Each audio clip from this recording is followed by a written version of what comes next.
A man once trusted to guard a nation's gates is led away in silence, while a country holds its breath.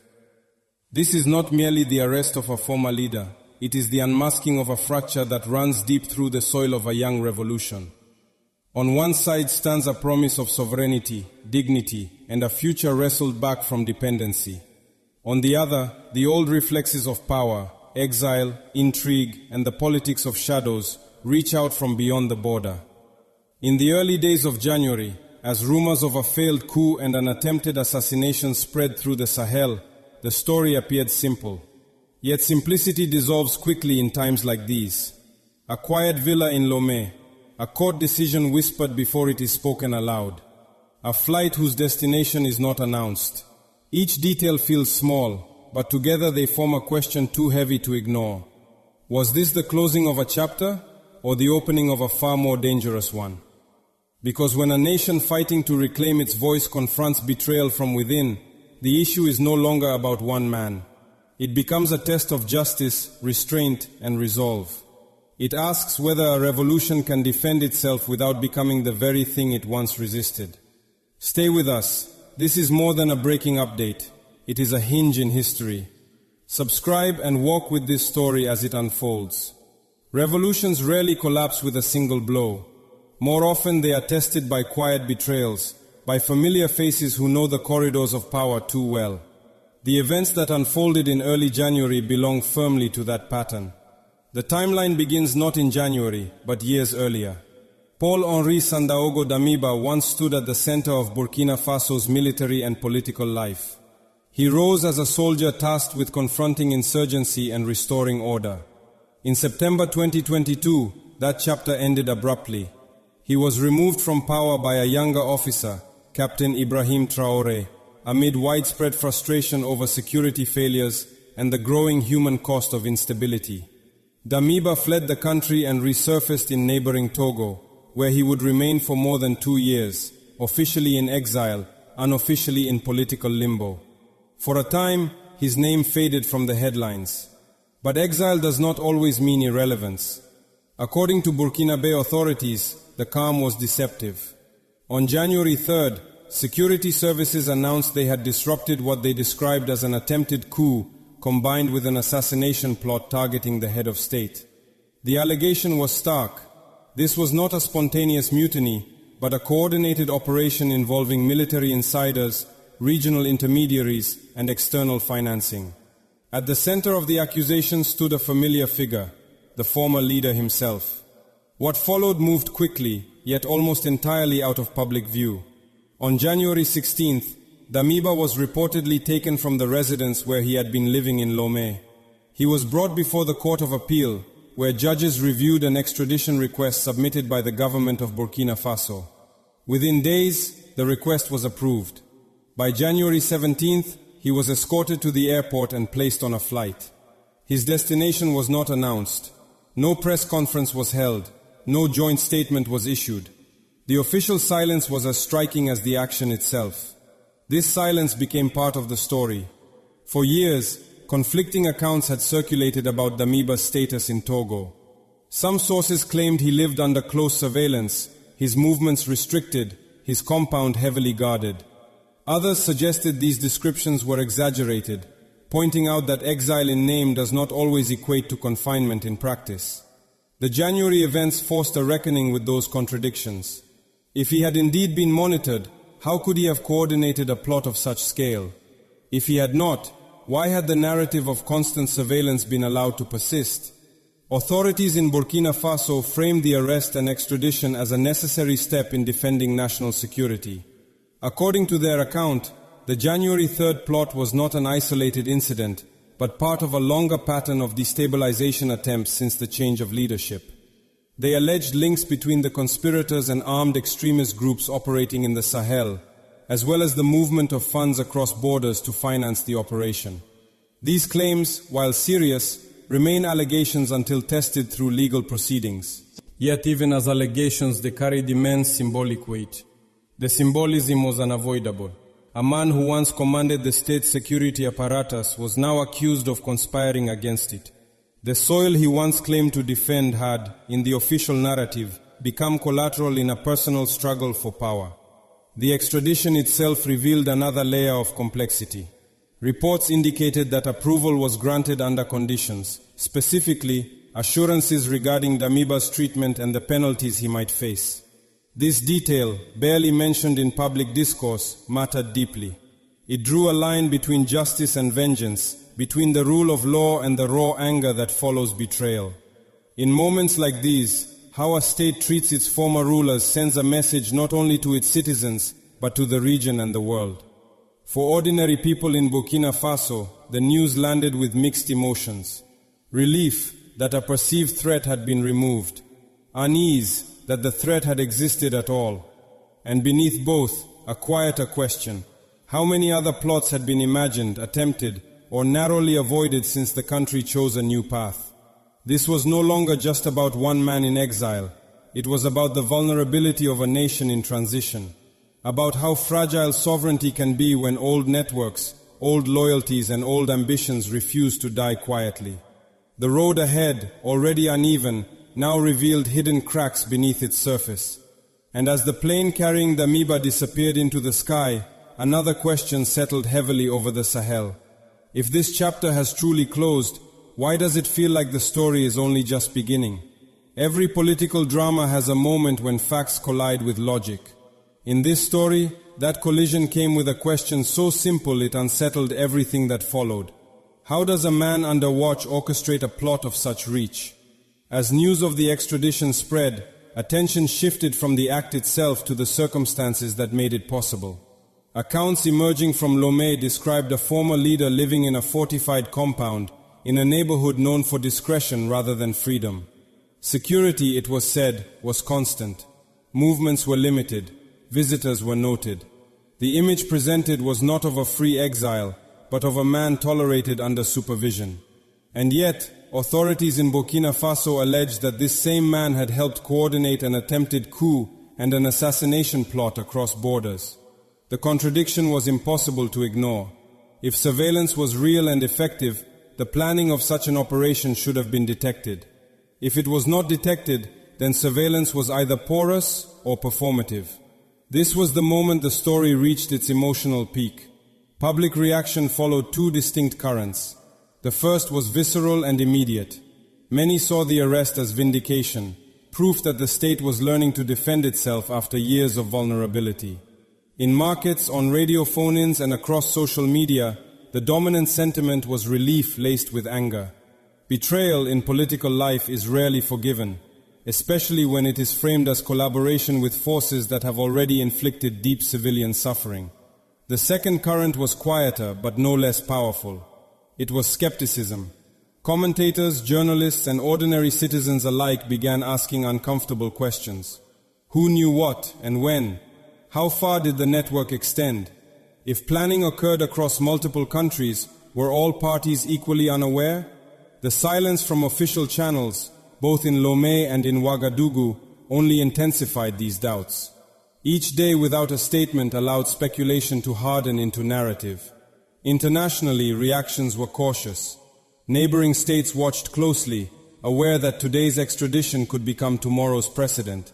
Regional organizations, already strained by shifting alliances and security crises, avoided definitive language. Diplomacy in moments like this prefers ambiguity. It buys time even as it fuels uncertainty. Media framing reflected these tensions. Pan-African outlets emphasized sovereignty and self-defense, casting the extradition as a necessary measure against destabilization. Others highlighted legal process, stressing conditions reportedly attached to the transfer and the importance of avoiding extrajudicial outcomes. The same event was thus read through two lenses, one of revolutionary urgency, the other of institutional restraint. At the center of the storm remained the unresolved puzzle of oversight. Was the narrative of constant monitoring overstated? Or was it accurate, pointing instead to gaps, complicity, or selective blindness? No evidence publicly resolved this dilemma. Authorities spoke of ongoing investigations. Sources spoke of record. The public was left to connect fragments, knowing that fragments can mislead as easily as they inform. The emotional temperature rose further as discussions turned to accountability. If the allegations were proven, what punishment would be just? Some voices demanded the harshest response, arguing that mercy toward betrayal invites repetition. Others warned that vengeance, however emotionally satisfying, risks corroding the moral foundation of a state that claims to stand for renewal and dignity. This debate revealed something deeper than disagreement over policy. It exposed a society negotiating its identity under pressure. After years of coups that succeeded with alarming ease, the failure of recent plots suggested change. Intelligence appeared sharper, security tighter. Yet the very existence of such plots showed how contested the path forward remained. For supporters of the current order, the episode became a rallying point, evidence that enemies of change were desperate, reduced to conspiracies rather than commands. For critics, it was a warning. Concentration of power and prolonged emergency measures carry their own dangers, even when justified by security threats. In this sense, the arrest and extradition did not resolve a crisis. They transformed it. What began as an alleged conspiracy evolved into a national conversation about vigilance, law, and the limits of trust. The story was no longer confined to January 3rd. It now asked how a state under siege balances firmness with fairness, secrecy with transparency. And as officials promised clarity in due time, another question lingered, heavier than before. If this plot was uncovered only at the last moment, how many others remain hidden in the silence between borders? The immediate aftermath of the January revelations did not unfold in courtrooms alone. It unfolded in daily life, in conversations held quietly, and in judgments formed without official transcripts.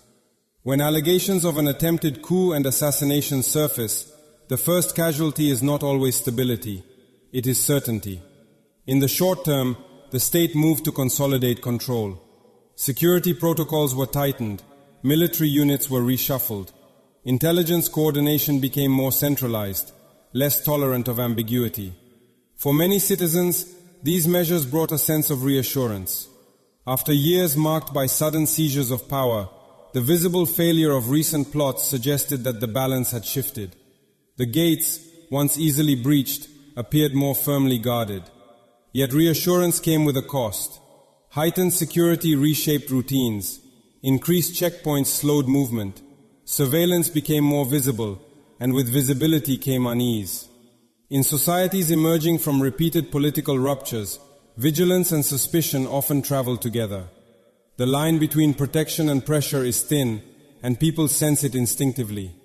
When security becomes permanent rather than provisional, it begins to define the political climate. Economically, uncertainty lingered. Investors, both domestic and regional, watched closely. Political risk does not need to materialize to affect decisions. It only needs to feel plausible. The suggestion of cross-border financing, alleged intermediaries, and regional entanglements reinforced perceptions of fragility. Even without confirmed verdicts, the narrative of persistent threat shaped expectations. Markets hesitated. Long-term planning paused. Socially, the episode reopened old wounds.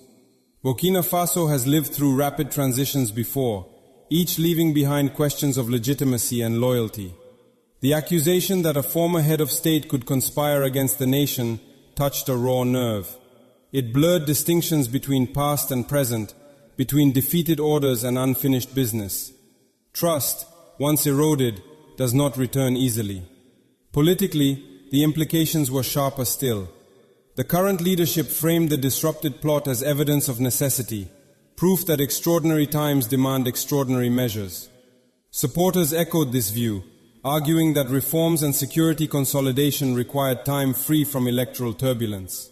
Critics, however, worried aloud that prolonged emergency logic risks becoming permanent governance. This tension defined the civic debate. At its heart lay a fundamental question. How does a state secure itself without hollowing out the consent that gives it meaning? The answer is neither simple nor abstract. It is lived through policy choices, communication strategies, and the treatment of opponents. The way allegations are investigated, the transparency of proceedings, and the restraint shown in punishment all contribute to the answer. The figure at the center of these debates was unavoidable. For many citizens, Ibrahim Traoré symbolized the break with the inertia of the past, a leader shaped by battlefield realities rather than ceremonial politics. His survival through repeated alleged plots strengthened his image among supporters as both resilient and necessary. At the same time, it intensified scrutiny. Survival invites expectation. Each thwarted attempt raised the stakes, transforming personal security into a measure of national direction. In the medium term, the political order faced a paradox. The apparent difficulty of organizing coups signaled increased institutional strength. Intelligence investments and operational coordination appeared to be working. Yet the persistence of attempts, however fragmented, suggested unresolved grievances. Security can suppress symptoms, but it cannot by itself heal divisions rooted in history, inequality, and competing visions of legitimacy. Civil society organizations navigated this space cautiously. Many shared the desire for stability, wary of chaos that would erase fragile gains. At the same time, they pushed, sometimes quietly, for legal clarity and proportional response. The fear was not of justice, but of precedent. What is justified during crisis can become habit during calm. The episode also reshaped political imagination. For a generation accustomed to abrupt change, the failure of recent plots hinted at continuity, a rare commodity in recent memory. Continuity allows planning. It allows institutions to mature. But continuity without accountability risks stagnation. The balance between the two remains the defining challenge. As conversations spread, from urban centers to rural communities, from formal forums to private gatherings, one question returned again and again, phrased differently but carrying the same weight. How much power should a state hold in order to protect itself? And who decides when that power has gone too far? The answer, still forming, would not only determine the fate of those accused, it would shape the character of governance in the years ahead. And as the nation weighed security against openness, another uncertainty loomed beyond its borders, one that would soon pull this domestic reckoning onto a wider stage. What unfolded in January did not remain a domestic affair for long. In a region where borders are porous and alliances fluid, every security shock sends ripples outward. Neighboring capitals watched closely, not because they wished to intervene, but because the implications were impossible to ignore. For regional organizations, the moment was awkward. Years of political upheaval across the Sahel have strained mechanisms designed for stability rather than rupture. Statements, when they came, were careful, measured language emphasizing dialogue, legality, and restraint. Silence in this context functioned as diplomacy. It avoided confrontation while acknowledging uncertainty. No actor wanted to set a precedent that might one day be used against them. Neighboring states faced their own calculations. Cooperation on extradition signaled a willingness to prioritize state-to-state relations over personal loyalties. At the same time, it exposed vulnerabilities shared across borders.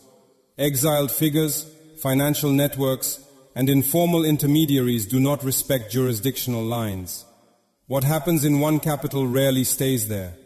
The Sahel's security dilemma is collective, even when responses remain national.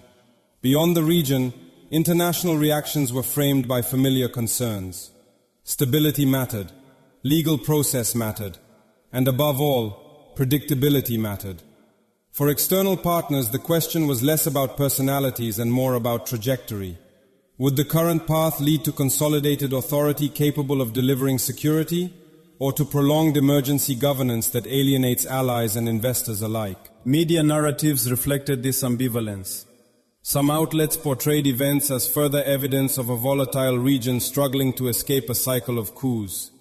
Others highlighted the apparent hardening of state capacity, noting that recent plots had failed where earlier ones succeeded. The same facts supported opposing conclusions, depending on which lens was applied. Within this global conversation, Burkina Faso occupied a delicate position. Its leadership argued that sovereignty required the freedom to choose partners, priorities, and pace. That argument resonated in parts of the global south, where frustration with conditional engagement runs deep. Yet it also raised questions among traditional partners accustomed to predictable frameworks and timelines. Legal considerations added another layer. Extradition under conditions underscored the importance of international norms, even in moments of crisis. The message was subtle but significant. Cooperation does not erase obligations. Justice, to be recognized beyond borders, must be seen to respect procedure as well as outcome. For observers in Washington, Brussels, and beyond, the situation illustrated a broader dilemma. Supporting stability without endorsing repression is easier in theory than in practice. Criticizing governance choices risks pushing states further away. Silence risks complicity. In this space, statements become calibrated instruments, designed to signal concern without closing doors. As the story circulated globally, it became a case study rather than an anomaly. Analysts spoke of shifting alignments, of the erosion of old certainties, of a Sahel redefining its place in the world. The events of January were woven into that narrative, not as a standalone crisis, but as another thread in a larger tapestry of transformation. At the center of these debates stood Burkina Faso, not as an abstraction, but as a testing ground. The way it navigated accusation, extradition, and accountability would inform how others interpreted the region's future. Would it emerge as an example of firm yet restrained sovereignty, or as another warning tale of power hardening under pressure? As international attention lingered, one thing became clear. The next steps would be judged not only at home, but far beyond the Sahel.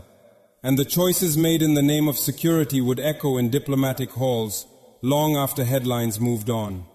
Yet even as the world assessed implications and interests, the most difficult decisions still lay ahead. Decisions not about reaction, but about direction.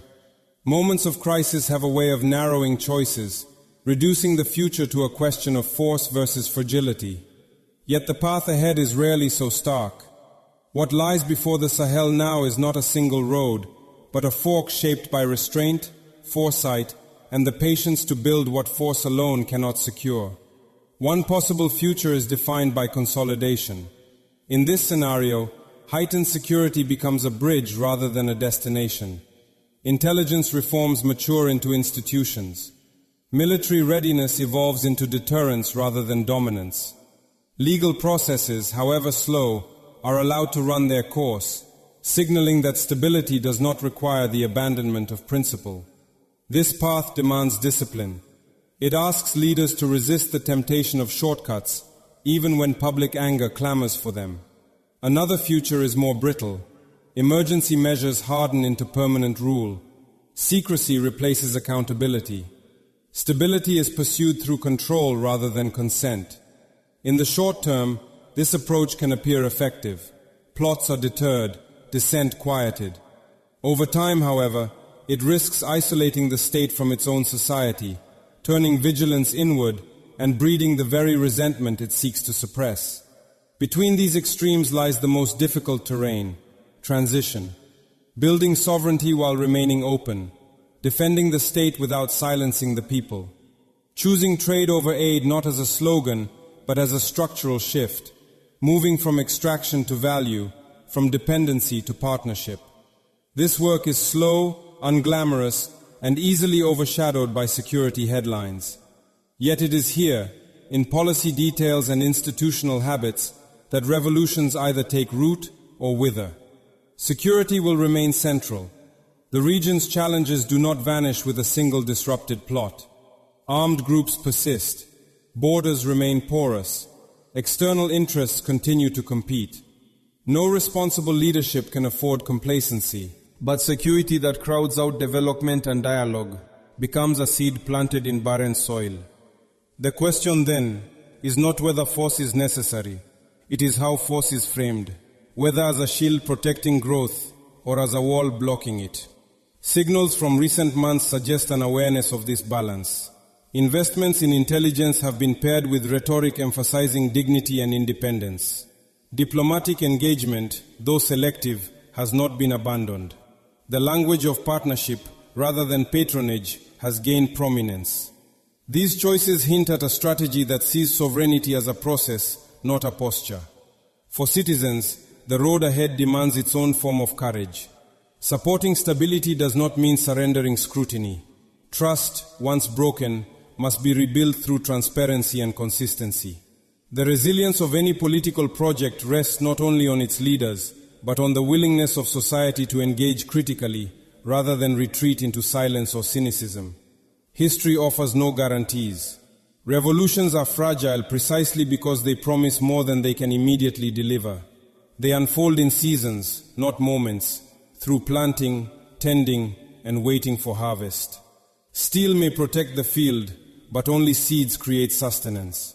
As the Sahel stands at this crossroads, the decisive question is not who will be punished or how quickly threats can be neutralized. It is whether the choices made now will nourish a future strong enough to outlast fear. And as this chapter edges toward its close, one final uncertainty hangs in the air. Will the next test come as another plot in the shadows, or as the slow, harder work of proving that sovereignty can endure without losing its soul? What began as a story about one man in exile has revealed something far larger, a nation negotiating the terms of its own becoming. The attempted rupture of January did not simply test security structures. It tested the moral architecture of a political project still under construction. In moments like these, history does not ask whether a state can strike back. It asks whether it can hold itself together. Strength is easy to perform in anger. Restraint is harder and far more revealing. The choices made in response to betrayal echo long after the immediate threat has passed, shaping trust, legitimacy, and the future memory of power. This is why the stakes extend beyond personalities. They reach into how justice is practiced, how dissent is tolerated, and how authority explains itself to the people it claims to serve. A revolution that survives only by force eventually forgets why it began. One that survives by principle learns how to endure. For many supporters, Ibrahim Traoré represents a generation unwilling to accept inherited weakness as destiny. His survival through repeated alleged plots has strengthened the image of resolve and continuity at a time when both are scarce. Yet leadership forged in crisis carries a heavier obligation. Each decision becomes precedent, each silence a signal. The measure of this moment will not be found in punishment alone, but in the clarity and consistency of what follows. The wider context matters just as much. In a region long defined by intervention and dependency, the insistence on choosing partners, paths, and priorities resonates deeply. The idea that sovereignty must be lived, not declared, has transformed political conversation from abstraction into action. But action without reflection risks reproducing the very hierarchies it seeks to escape. Burkina Faso stands at that delicate threshold. The world is watching, but more importantly, its own citizens are listening. Listening for evidence that security can coexist with dignity, that vigilance need not erase accountability, that the promise of renewal does not require the abandonment of restraint. None of this guarantees success. History offers no shortcuts. It rewards patience unevenly and tests conviction relentlessly. Yet moments like this, when pressure exposes character, are precisely when trajectories are set. As this chapter closes, the story remains unfinished. Ibrahim Traoré will face further tests, not only from opponents in the shadows, but from the demands of governance itself. The true verdict will be written not in courtrooms alone, but in whether the coming years deliver safety without silence, authority without fear, and independence that feels lived rather than imposed. If this story speaks to your sense of justice and possibility, do not walk away. Share it, add your voice in the comments, and subscribe to stay with us. History is not only recorded by witnesses, it is shaped by those who choose to pay attention.